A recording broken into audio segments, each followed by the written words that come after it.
Assalamualaikum warahmatullahi wabarakatuh. Perkenalkan, nama saya Lutfi Sajidan dari kelas SD 24J dengan NIM 2024 01001108. Di sini saya akan menjelaskan ulang tentang materi sejarah pendidikan inklusif. Yang pertama ada pengertian dan sejarah pendidikan inklusif. Pendidikan inklusif merupakan suatu pendekatan pendidikan yang terbuka dan ramah dengan mengedepankan tindakan menghargai serta merangkul perbedaan latar belakang setiap individu seperti jenis kelamin, etnik, usia, agama, dan kondisi lainnya. Kata inklusi itu sendiri diambil dari bahasa Inggris yaitu to include, inclusion, atau inklusif yang berarti mengajak masuk atau mengikut sertakan. Konsep ini membawa perubahan praktis dan sederhana yang memberi peluang kepada semua peserta didik untuk dihasilkan dalam belajar, sehingga keuntungan perubahan ini tidak hanya dirasakan oleh anak kebutuhan khusus, melainkan juga oleh semua anak, orang tua, guru, administrator sekolah, sehingga masyarakat luas.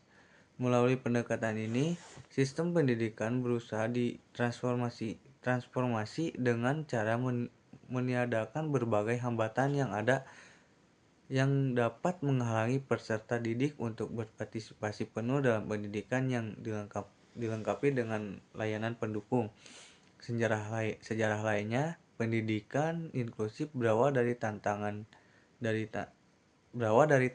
beratnya dalam memberikan pendidikan berkualitas untuk semua anak, yang memicu masyarakat di dunia menyelenggarakan konferensi di Thailand pada tahun 1990 mengenai isu pendidikan dasar.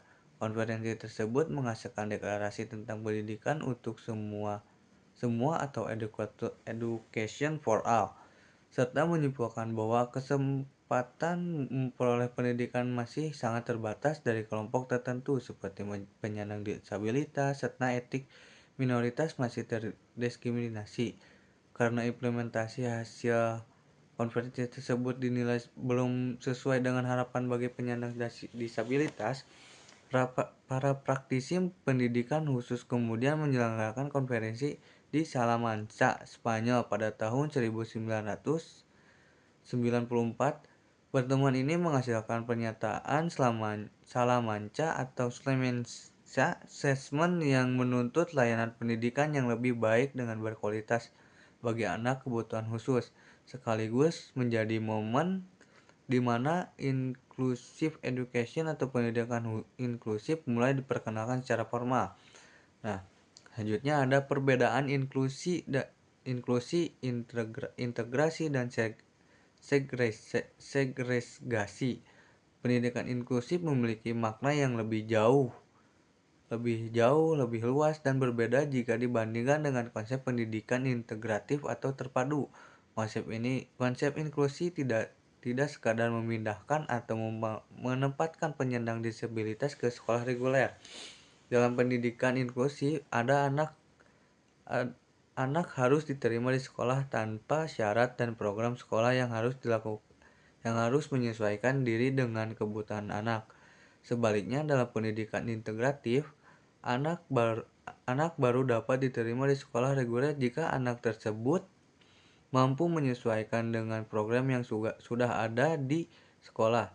Berdasarkan arti katanya, inklusi digunakan untuk menggambarkan kelompok yang anggotanya berada dalam keadaan beragam, namun tetap berada dalam satu kesatuan di mana keberagaman tersebut dihargai sebagai anugerah. Sementara itu, integrasi menggambarkan kelompok yang anggotanya beragam melalui setiap ragam yang masih berkumpul dalam kelompok tersendiri dalam lingkaran tersebut. Dan segregasi menggambarkan pemisahan total di mana anggota yang tidak dapat sejenis dipisahkan dalam kelompok lain. Oleh karena itu, sifat inklusi diharapkan dapat terwujud dalam semua aspek kehidupan, mulai dari level keluarga, sekolah, hingga masyarakat luas. Dalam konteks persekolahan. Sekolah dengan orientasi inklusif menampung semua anak kelas yang sama dengan menyediakan program pendidikan yang layak serta menantang namun tetap sesuai dengan kemampuan dan kebutuhan setiap murid. Pendekatan ini dipandang sebagai cara yang sangat efektif untuk mengurangi sikap diskriminatif, membuat masyarakat lebih terbuka, membangun masyarakat inklusif, membuka kesempatan pendidikan untuk semua, serta meningkatkan efisiensi ongkos dan biaya masuk sekolah. Elemen paling penting dalam pendidikan inklusif mencakup keterlibatan semua pelajar, lokasi belajar yang sama, dan menyediakan pelayanan yang sesuai dengan kebutuhan kebutuhan peserta didik tanpa mempersoalkan keadaan fisik, kecerdasan sosial, emosional maupun kondisi lainnya. Yang selanjutnya ada konsep anak dengan kebutuhan khusus. Dalam pendidikan inklusif dikenal konsep children with special education needs atau anak dengan kebutuhan khusus eh, sorry atau anak dengan kebutuhan pendidikan khusus. Istilah ini tidak bermaksud menggantikan istilah anak disabilitas atau anak luar biasa, melainkan untuk memberikan cara pandang yang lebih luas dan positif terhadap kebutuhan peserta didik yang sangat beragam dalam ramah pendidikan. Anak dipandang memiliki kebutuhan khusus yang dapat bersifat permanen maupun temporer. Kebutuhan permanen adalah kebutuhan yang terus-menerus ada dan tidak akan hilang, seperti anak dengan hambatan penglihatan yang harus selalu membaca huruf Braille. Sedangkan kebutuhan temporer bersifat sementara, seperti anak yang kehilangan konsentrasi karena sedang dirundung kesedihan ditinjau penyebabnya. Kebutuhan khusus dapat berasal dari dalam diri sendiri, seperti kedisabilitasan, atau berasal dari luar diri dan lingkungan seperti suasana tempat belajar yang tidak nyaman. Kebutuhan khusus ini juga dapat dibedakan menjadi kebutuhan khusus umum yang bisa terjadi pada siapa saja akibat sakit.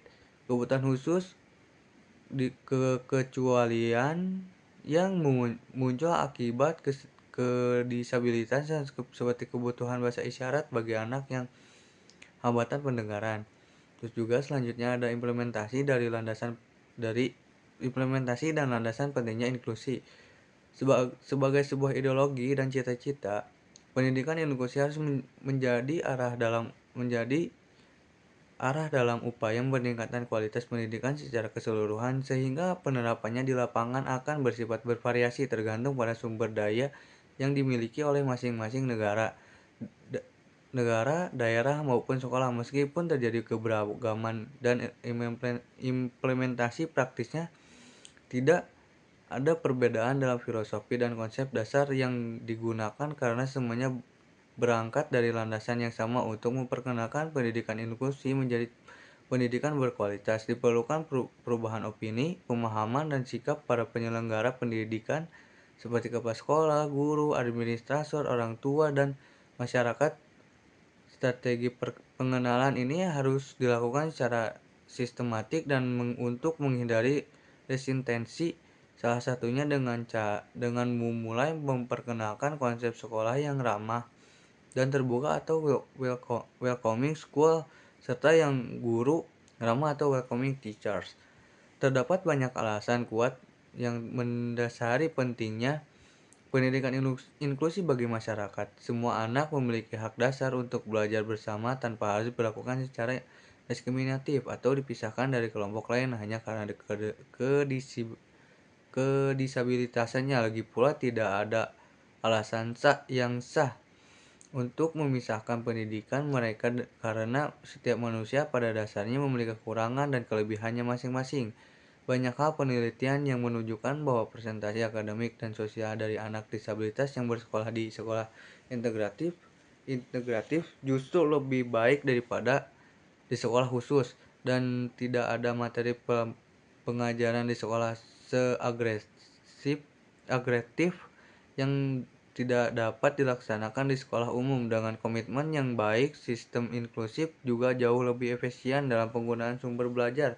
Sebaliknya, sistem segregatif justru berisiko memicu yang banyak prasangka dan rasa cemas, padahal semua anak memerlukan pendidikan yang membantu mereka berkembang agar bisa hidup dalam masyarakat normal. Hanya sistem inklusif yang memiliki potensi besar untuk mengurangi perhatian, membangun rasa persahabatan, serta menumbuhkan sikap saling menghargai dan memahami. Selanjutnya ada pemanfaatan teknologi digital untuk aksesibilitas tunanetra. Pendukung kemandirian dan proses belajar yang lebih inklusif bagi anak dengan hambatan penglihatan atau tunanetra. Mahasiswa masa kini dapat memanfaatkan berbagai perkembangan teknologi digital. Salah satu teknologi tersebut adalah Braille display atau layar braille yang merupakan perangkat elektronik untuk menerjemahkan teks digital menjadi huruf Braille melalui pin kecil yang bergerak naik turun sehingga tunanetra dapat membaca dokumen digital dari komputer atau perangkat seluler.